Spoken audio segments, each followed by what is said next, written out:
Hello guys, আমার পিছনে যে রাস্তাটা দেখছেন এটা হলো শাহজাহানপুরের একটা রোড। তো এই টাইমে এখানে এত পরিমাণে ব্যস্ত থাকে, এটা বলার মানে কোনো ভাষা পাচ্ছি না। মানে পুরাটাই এখান থেকে আরো সামনে, এই যে সামনে আমার ক্যামেরা যতদূর আছে এগুলো পুরাটা সিরিয়াল লাগানো থাকে, গাড়ি, বাস, প্রাইভেট। তো ঈদের ছুটিতে দেখেন আমেজ শুরু হয়ে গেছে ঢাকায়। অলরেডি ঢাকা পুরাটাই ফাঁকা। তো আমার মতো কিছু মানুষ রয়ে গেছে যারা ঢাকাকে খুব ভালোবাসে, নিজের গ্রামের বাড়ির চেয়েও ঢাকাকে ভালোবাসে। তারা আমরা রয়ে গেছি ঢাকায়। তো আমরা আজকে আপনাদের ঢাকা ঘুরে দেখাবো। মানে ফাঁকা ঢাকা দেখতে কেমন লাগে ঈদের আগে আগে। ঈদের দিনে আরো আমি আপনাদেরকে দেখাবো যে আরো কত ফাঁকা থাকে। তো অলরেডি কিন্তু ঢাকায় ঈদের আমেজ শুরু হয়ে গেছে। ম্যাক্সিমাম লোকজন তাদের গ্রামের বাড়িতে চলে গেছে ঈদ উদযাপন করার জন্য। মোটামুটি এখন হয়তো 10% লোক রয়ে গেছে, যারা যাওয়া বাকি আছে তারাও হয়তো বা আগামীকালকে চলে যাবে। তো ঠিক আছে দর্শক, আমরা এখন আপনাদেরকে ঢাকা ঘুরে ঘুরে দেখাবো। এখন আমরা একটা রিক্সা নিয়ে নিলাম। এই রিক্সাতে আমরা ঘুরে ঘুরে আপনাদেরকে দেখাবো। আমি এখন মতিঝিল এবং শাহজাহানপুর এলাকায়, দেখেন কতটাই ফাঁকা।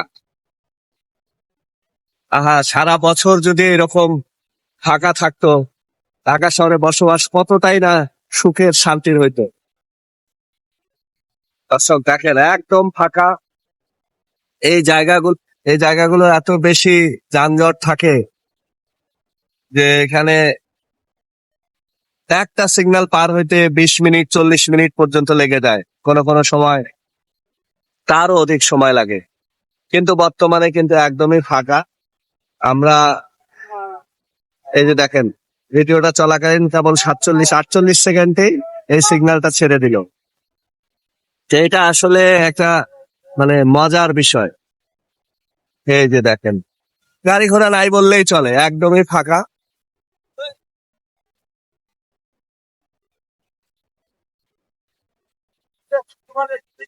আমরা এখন যাচ্ছি বাইতুল মোকাররম মসজিদের দিকে। তো এই অংশটা পুরাটাই আপনাদেরকে আমরা দেখাবো। এবং ঢাকার মার্কেট গুলো এখন কিন্তু বেশ ফাঁকা হয়ে গেছে, কারণ ঈদের যে কেনাকাটা গুলো, যারা নিজেদের গ্রামের বাড়িতে ঈদ করবে তারা কিন্তু কেনাকাটা শেষ করে চলে গেছেন, যার কারণে মার্কেট গুলো অধিকাংশই এখন থাকবে ফাঁকা। ফকিরাপুল থেকে দৈনিক বাংলার মোড়ের যে রাস্তাটা, এই এইরকম সময় কিন্তু এই জায়গাটাতে প্রচুর ভিড় থাকে। তো এখন কিন্তু দেখেন একদমই ফাঁকা রয়েছে, পুরা রাস্তা যতদূর চোখ যায় ফাঁকা।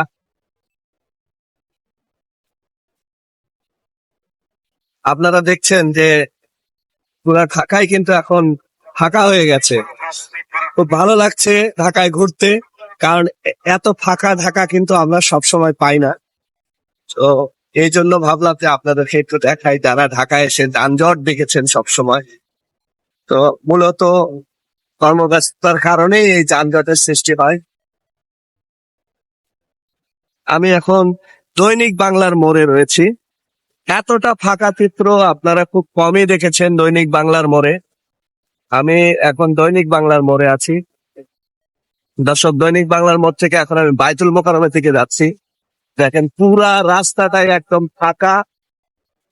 অসাধারণ ভালো লাগছে, অসাধারণ সুন্দর লাগছে। দর্শক চলে আসুন এই মুহূর্তে ঢাকা ঘুরতে।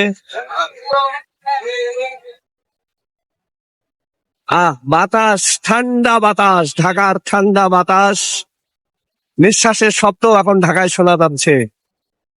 এতটাই ভালো লাগতেছে ঢাকায়।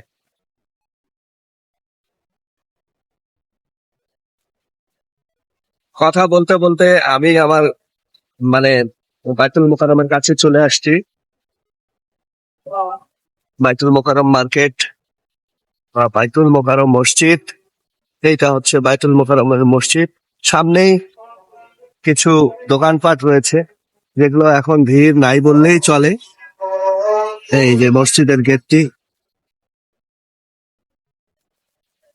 দর্শক বেশ ফাঁকা। ঈদের শুভেচ্ছা জানানো হয়েছে ঈদের মসজিদ কর্তৃপক্ষের কাছ থেকে।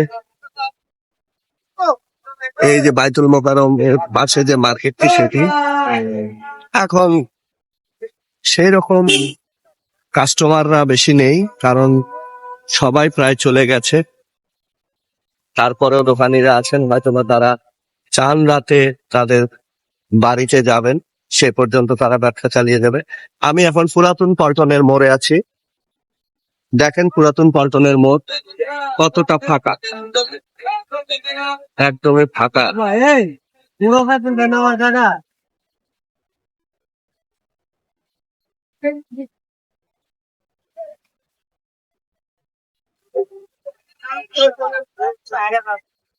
রিক্সা ছাড়া তেমন বড় ধরনের যানবাহন কিন্তু আর দেখা যাচ্ছে না। দোকানপাট যেগুলো ফুটপাতে, সেগুলো মোটামুটি খোলা আছে, কিন্তু খদ্দের নেই বললেই চলে। তো হাই স্পিডে যে রিক্সাগুলো ছুটে যাচ্ছে হানিফ গাড়ির মতো, এগুলো মূলত ঢাকা শহরে ব্যাটারি চালিত রিক্সা। এগুলোতে চললে আপনি একটা হানিফ গাড়ির ফিল পাবেন, মনে হবে যে সবকিছু ভেঙে চুরে নিয়ে যাচ্ছে। তা আমরাও ওই রকমই একটা রিক্সায় উঠেছি। দেখছেন কি স্পিডে চলতেছে, ঘন্টায় প্রায় 150 কিলোমিটার স্পিড। আমরা আর অল্প কিছুক্ষণের মধ্যেই এই হানিফ গাড়ি থেকে ল্যান্ড করে ফেলবো। এই যে দৈনিক বাংলার মোড়ে ডান পাশে চলে গেল মতিঝিল, এদিক দিয়ে অসাধারণ সুন্দর ফাঁকা, যানজট নাই বললেই চলে। লেগুনাগুলো ফাঁকা রয়েছে, এমনি সময় এই সমস্ত লেগুনাতে জায়গা পাওয়া মুশকিল হয়ে যায়, দাঁড়িয়ে দাঁড়িয়ে যাত্রীদেরকে যেতে হয়, এত পরিমাণে ভিড় থাকে সেখানে। সেই লেগুনাগুলো একদম ফাঁকা। এই যে হকারের দোকানগুলোতে কাস্টমার নাই, সবাই এখন নির্বিঘ্নে ঢাকা শহরে চলাফেরা করছে, কোনো যানজটের পালাই নাই বললেই চলে। তো যারা ঈদ উদযাপনের জন্য নিজের গ্রামের বাড়িতে গিয়েছেন, তাদের সকলের জন্য শুভেচ্ছা এবং ঈদের শুভেচ্ছা জানাচ্ছি। আপনারা সেফলি আবার ঈদ আনন্দ উদযাপন করে ঢাকা শহরে ফিরে আসুন, যানজট ফিরিয়ে দিন ঢাকার বুকে। কারণ ঢাকায় যানজট না থাকলে ঢাকার ঐতিহ্য থাকবে না। আপনারা দ্রুত চলে আসেন, এসে ঢাকায় যানজট তৈরি করেন, খুব ভালো লাগবে সবার। আর আপনাদের প্রতীক্ষায় আমরা রইলাম, এবং পরবর্তী ব্লগে আমরা কিন্তু আবার দেখাবো ঈদের দিনে ঢাকা শহর আরো কত বেশি ফাঁকা থাকে, এবং যারা আমাদের মতো ঢাকার স্থায়ী বাসিন্দা তারা কিভাবে ঈদ উদযাপন করে সেগুলো আপনাদের মাঝে তুলে ধরবো। তো এখন আমরা চলে আসছি ফকিরাপুলে। এই ফকিরাপুলে ভাই সর্বনিম্ন হলো 10 মিনিট আপনাকে ওয়েট করতে হবে এই ফকিরাপুলে, এত বড় বড় সিগন্যাল থাকে। তো সেগুলো এখন কিচ্ছুই না, যে যার মতো করে চলে যাচ্ছে। ওই যে ট্রাফিক পুলিশ রিল্যাক্সে আছে, কারণ যানজট নাই, তার এখন দায়িত্ব একটু কম, যার কারণে সে রিল্যাক্সে আছে। এই যে দেখেন সবকিছু মানে একদম নিরিবিলি।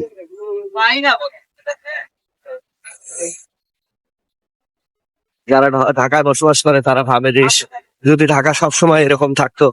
আমিও ভাবতেছি, কারণ আমিও এখন ঢাকার স্থায়ী বাসিন্দা, যেহেতু এখানে আমি ঈদ করতেছি, তার মানে আমি কিন্তু অবশ্যই ঢাকার স্থানীয় লোক। তো ফকিরাপুল থেকে কিন্তু এখন আমরা আরামবাগের দিকে চলে আসলাম।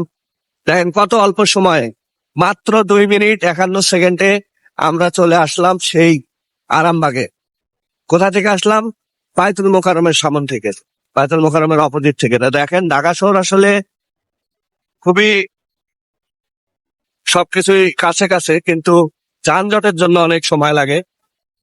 এই হলো আরামবাগ মোড়, একদম ফাঁকা।